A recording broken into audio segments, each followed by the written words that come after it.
Welcome to SJK wrestling நம்மள். So நாம் இந்த வீடியோவில் ஒரு சில இன்ட்ரெஸ்டிங்கான ரெஸ்லிங் நியூஸ் அப்டேட்டை தான் நாம் இந்த வீடியோவில் பார்க்க போகிறோம். ஸோ அதெல்லாம் பார்க்குறதுக்கு முன்னால் புதுசாக வந்திருக்கிற நண்பர்கள் சேனலை சப்ஸ்கிரைப் பண்ணி பக்கத்தில் இருக்க நோட்டிஃபிகேஷன் பெல்ல ஆளில் போடுங்க. அப்போ தான் நான் போடக்கூடிய தினம் போடுற ஒவ்வொரு விதமான ரெஸ்லிங் என்னென்னு நோட்டிஃபிகேஷனுக்கு வரோம். வாங்க வீடியோக்குள்ளே போகலாம்.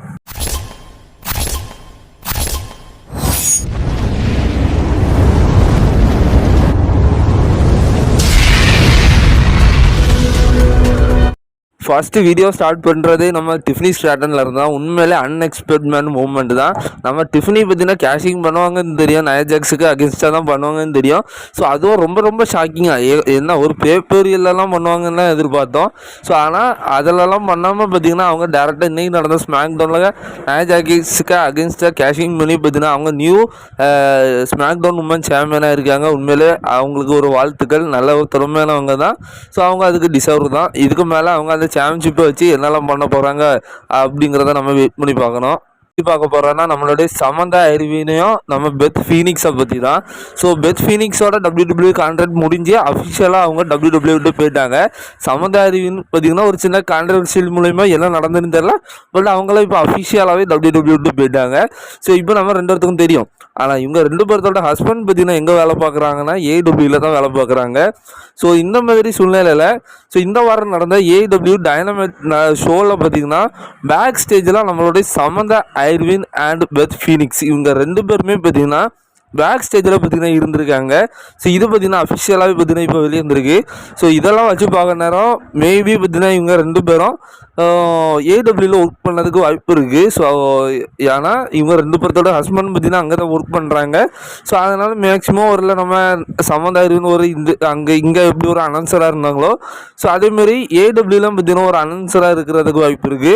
பெத் ஃபீனிக்ஸ் என்ன மாதிரி பண்ண போகிறாங்க, மேனேஜர் கேரக்டர் பண்ணுவாங்களா இல்லைன்னா ரெஸ்லிங் பண்ணுவாங்களா, ஸோ இல்லை எஜ்ஜுக்கு ஏதாவது மாதிரி வருவாங்களான்னு சொல்லி நம்ம வெயிட் பண்ணி தான் பார்க்கணும்.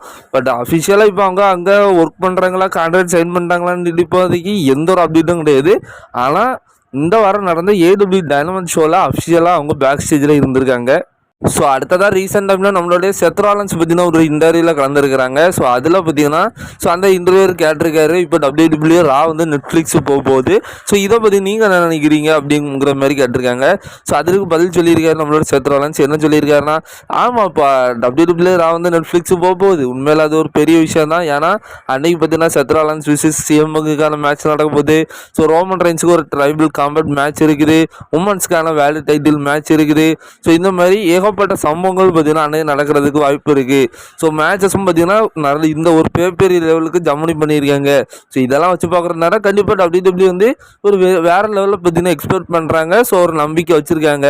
கண்டிப்பாக இதன் மூலயமா பார்த்தீங்கன்னா WWE இந்த இண்டஸ்ட்ரியே பார்த்தீங்கன்னா வேறு லெவலுக்கு போவோம் அப்படிங்கிறதுல எந்த ஒரு டவுட்டும் இல்லை. பிகாஸ் ஆஃப் நெட்ஃப்ளிக்ஸ் பார்த்தீங்கன்னா ராவ டெலிகாஸ்ட் பண்ண போகிறாங்க.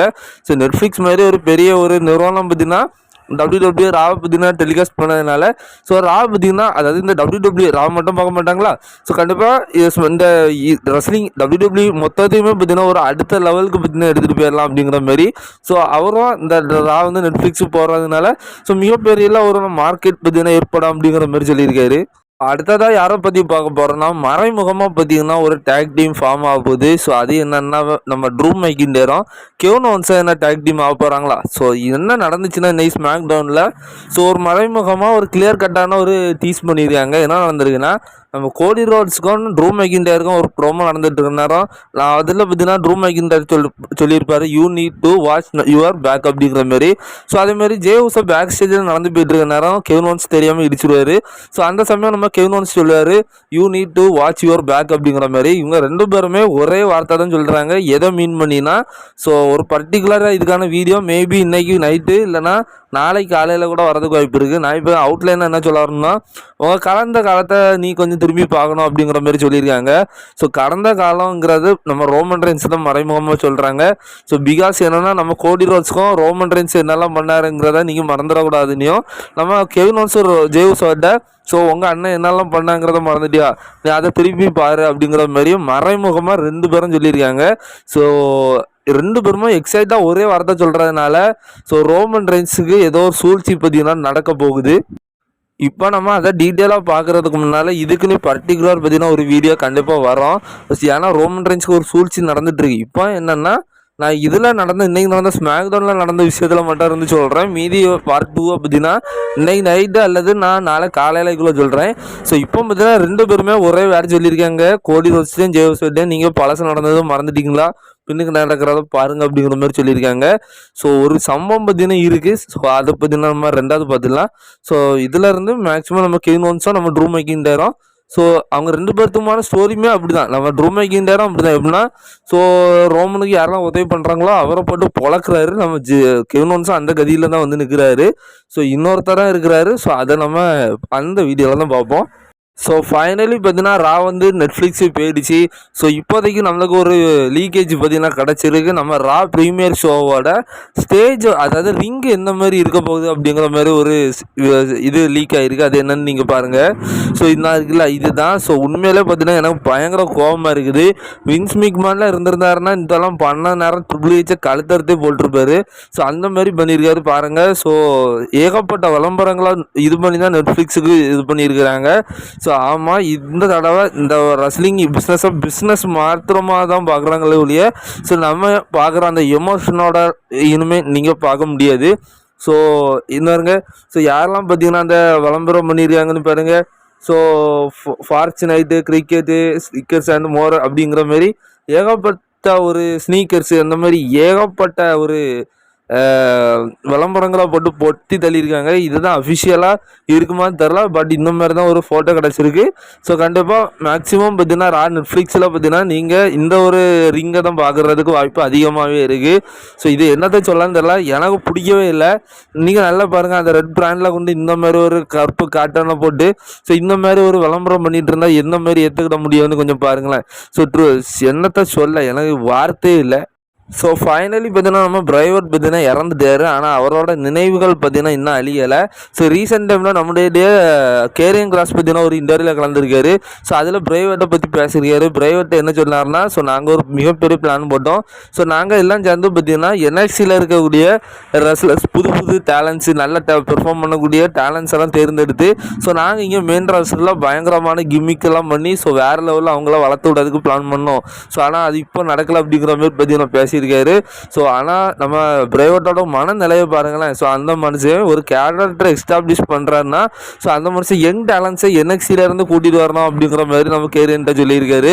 ஸோ இது எவ்வளோ பெரிய விஷயம்னு பாருங்களேன். ஸோ அவ்வளோ அதான் கடவுள் இருக்காருல, ஒரு நல்ல மனசு யாருக்கெல்லாம் இருக்கோ அவங்களே சீக்கிரம் எடுத்துடுறாரு. அதுதான் ஏன்னு தெரிய மாட்டேங்குது. ஸோ அதுமாதிரி கெட்டவனுங்களுக்கெல்லாம் கஷ்டங்கள் வரையே செய்யுது. ஆனால் நல்லவனுங்களுக்கு மட்டும் தலைக்கு மேலே வந்து கொட்டுற லெவலுக்கு கஷ்டம் வந்துட்டு தான் இருக்குது. ஸோ இப்போ தான் நம்ம ஃபைனல் பாஸை பற்றி பேச போகிறோம். எதுக்கடா அவங்க அவரை பற்றி ஃபைனல் பாஸ்ன்னு சொல்கிறீங்க? ஸோ அதுக்கான ரியல் ரீசன் என்னன்னு நான் இப்போ உங்களுக்கு சொல்ல போகிறேன். ஸோ நம்மளுக்கு இப்போதைக்கு ஒரு விஷயம் தெரிய வந்திருக்கு. ஸோ அதாவது நம்ம TKO குரூப்பை பற்றி எல்லாருக்கும் தெரியும். அவங்க தான் இப்போ WWEயோட 51% ஷேர்ஸை பற்றி தான் வாங்கியிருக்காங்க. ஸோ அதனால் இப்போ மேக்ஸிமம் பார்த்தீங்கன்னா TKOவோட ஐடியாலஜி தான் பார்த்தீங்கன்னா இப்போ WWEயில் ஒர்க் ஆகிட்டுருக்கு. ஸோ இந்த நெட்ஃப்ளிக்ஸ் பிளானு, அந்த வீணாக போன அந்த அட்வர்டைஸ்மெண்ட் போட்ட ரிங்கு இதெல்லாம் அவங்க கையில் தான் கிடக்குது. ஸோ இந்தமாரி அவங்க மாட்டிக்கிட்டு இருக்கிறாங்க. ஸோ ஆனால் TKO குரூப் அப்படிங்கிறது பார்த்திங்கன்னா ஒரு ஆளோட ஒரு கம்பெனி கிடையாது. அது பல வருத்த கொண்ட ஒரு கம்பெனி. ஸோ எல்லாரும் சேர்ந்து தான் பார்த்திங்கன்னா அவங்க TKO குரூப்ஸ் அப்படின்ட்டு பார்த்திங்கன்னா ஒரு நிறுவனத்தை வச்சுருக்காங்க. ஸோ இவங்க பார்த்திங்கன்னா ஃபேமஸாக இந்தமாரி WWE ஸோ அதுமாரி ஏகப்பட்ட பிஸ்னஸில் இருக்கக்கூடிய ஏகப்பட்ட ஷேர்ஸை பற்றி தான் வாங்கி ஸோ இவங்க பார்த்திங்கன்னா வச்சுக்குவாங்க. அதுலேருந்து ப்ராஃபிட்ஸை பார்த்திங்கன்னா அந்த குரூப்பில் இருக்கிறவங்க பார்த்திங்கன்னா ஷேர் பண்ணி எடுத்துருக்காங்க. ஸோ ஆனால் TKO குரூப்புக்குன்னே அவங்க கம்பெனிக்கே பார்த்தீங்கன்னா சில ஷேர்ஸ் இருக்குது. ஸோ அது ஏகப்பட்ட வெரைட்டிஸில் பார்த்தீங்கன்னா இருந்துகிட்டு இருக்குது. ஸோ அந்த வகையில் நம்ம ராக்கும் பார்த்தீங்கன்னா அந்த TKOவோட ஒரு மெம்பர் தான். ஸோ மெம்பர் மீன்ஸ் அவரும் பார்த்தீங்கன்னா அந்த நிறுவனத்தோட ஒரு ஓனர் தான். ஸோ அதனால தான் WWE இல்லை. ஸோ அவர் ஒரு ஃபைனல் பாஸ், அவரும் ஒரு பாஸ் தான், அவரும் ஒரு ஓனர் தான் அப்படிங்கிறத சொல்லி அவரோட கேரக்டரை பார்த்தீங்கன்னா மெயின்டைன் பண்ணுறாங்க. ஸோ TKOங்கிறது ஒரு குரூப். ஆனால் நம்மளுக்கு முகம் தெரிஞ்சது நம்ம ராக்கு தான். ஏன்னா அந்த மனுஷனும் ஒரு ஓனர் தான். ஸோ அவர் பார்த்தீங்கன்னா அந்த TKO குரூப்பில் பார்த்தீங்கன்னா எவ்வளோ ஷேர்ஸை பார்த்தீங்கன்னா வாங்கியிருக்காங்க அப்படின்னு சொல்லி ஸோ அதோட மதிப்பு கூட தெரிய வந்திருக்கு. ஸோ கிட்டத்தட்ட TKO குரூப்போட 96,557 ஷேர்ஸ் பார்த்தீங்கன்னா வாங்கியிருக்காரு. லைஸ்பேட்டா 1, 2 ஷேர்ஸு 3, 4, 5 ஷேர்ஸுன்னு இல்ல.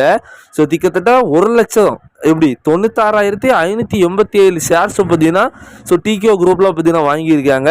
ஸோ அதோட அமெரிக்க மதிப்பு எவ்வளோ தெரியுமா? ருப்பீஸுக்கு இந்த டாலருக்கு 41,025 இல்லை ஆமாம் 41.25 மில்லியன் யூஎஸ் டாலருக்கு பார்த்தீங்கன்னா ஸோ அந்த மதிப்பு ஷேர்ஸை பார்த்தீங்கன்னா நம்ம இவர் ராக் ஜான்சன் பார்த்தீங்கன்னா வாங்கியிருக்காரு. ஸோ இதை அப்படியே நம்ம இந்தியா மதிப்புக்கு கால்குலேட் பண்ணோம்னா எவ்வளோ வருதுன்னா தான் நீங்கள் இந்த ஸ்க்ரீனில் பார்த்துட்டு இருக்கிறீங்க. சுருக்கமாக சொல்லணும்னா இது என்ன அமௌண்ட்டுன்னு என்னால் வாசிக்கிறதுக்கு எனக்கு தெரியாது. ஸோ யாராவது வாசிக்கிறவங்க நீங்கள் கமெண்டில் பண்ணிடுங்க. கிட்டத்தட்ட நம்ம நினச்சி பார்க்க முடியாத கோடிக்கணக்கு அமௌண்ட்டு பார்த்திங்கன்னா அதோட மதிப்பு அந்த ராக் வாங்கியிருக்க மதிப்பு அப்புறம் டிகேவோட ஷேர்ஸ் வேல்யூ எவ்வளோ இருக்குதுன்னு பார்த்துக்கோங்க. ஸோ மனுஷனா இதுக்காண்டி தான்ப்பா ஃபைனல் பாஸ்ன்னு சொல்கிறாங்க. ஃபைனலி பார்த்தீங்கன்னா டிகேவோட லீலைகள் பார்த்தீங்கன்னா ஸ்டார்ட் ஆகிடுச்சு. ஸோ நம்ம இதுக்கு முன்னே அப்டேட்லாம் பார்த்துருந்தோம். ரா வந்து நெட்ஃப்ளிக்ஸ் போகும்போது ஸோ இதனால் பார்த்தீங்கன்னா WWE ஏகப்பட்ட பேப்பர்ஸையும் ஸோ ஏகப்பட்ட ஷோஸையும் பார்த்தீங்கன்னா இன்டர்நேஷ்னல் லெவலில் போகணும் அப்படிங்கிற ஒரு பிளான் பண்ணுறாங்கன்னு சொன்னேன். ஸோ நிறைய பெரிய வெவ்வேறு நாடுகளில் பார்த்தீங்கன்னா அந்த பேப்பரையும் நடத்தலாம் அப்படிங்கிற மாரி. ஸோ அதுக்கான ஒரு லிஸ்ட்டு பார்த்தீங்கன்னா ஒரு பேப்பரோட நேம் அடிபட்டாச்சு. ஸோ அஃபிஷியலாக பார்த்தீங்கன்னா கன்ஃபார்ம் பண்ணிட்டாங்க. ஸோ 2026க்கான ராயல் ரம்பிள் பேப்பரியூ நல்லா கவனிச்சுடுங்க. மென்ஸுக்கு அந்த ராயல் ரம்பிள் பேப்பரியூவாக பார்த்தீங்கன்னா சவுதி அரேபியாவில் பார்த்தீங்கன்னா அஃபிஷியலாக நடக்க போகுது. ஸோ இதை பார்த்தீங்கன்னா அஃபிஷியலாக சொல்லிட்டாங்க.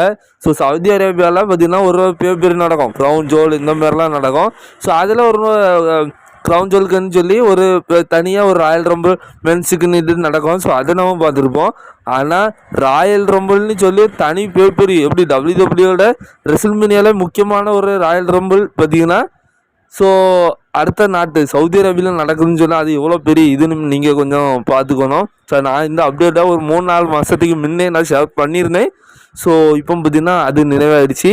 ஸோ அதான் நான் சின்ன சின்ன விஷயங்கள் இதெல்லாம் சொல்கிறேன்னா அது கேதர் பண்ணிவிடுங்க. அது ஃப்யூச்சரில் நடக்கிறதுக்கு வாய்ப்பு இருக்குது. ஸோ அந்த வகையில் இதுவும் ஒன்று.